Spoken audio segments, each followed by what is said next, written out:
Samantala, pinabibilisan na ni Pangulong Ferdinand Marcos Jr. sa Department of Public Works and Highways ang pagtatapos o pagtapos ng lahat ng nakabimbing infrastructure projects sa buong bansa.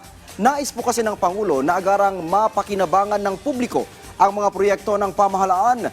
Kabilang sa prioridad ang pansamantalang tulay na ipapalit sa nasirang Kabagan Santa Maria Bridge sa Isabela na 89% nang tapos at inaasahang magbubukas sa Marso.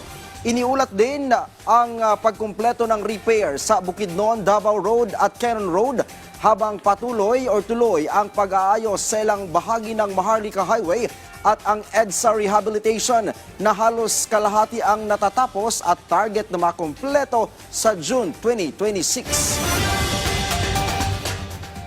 Puspusan ang trabaho ng pamahalaan upang tapusin sa lalo madaling panahon ang mga infrastructure projects ng bansa. Dahil para sa Pangulo, kung mabilis at maayos ang trabaho, mas mabilis din mararamdaman ng tao ang ginhawa ng mga pampublikong proyekto.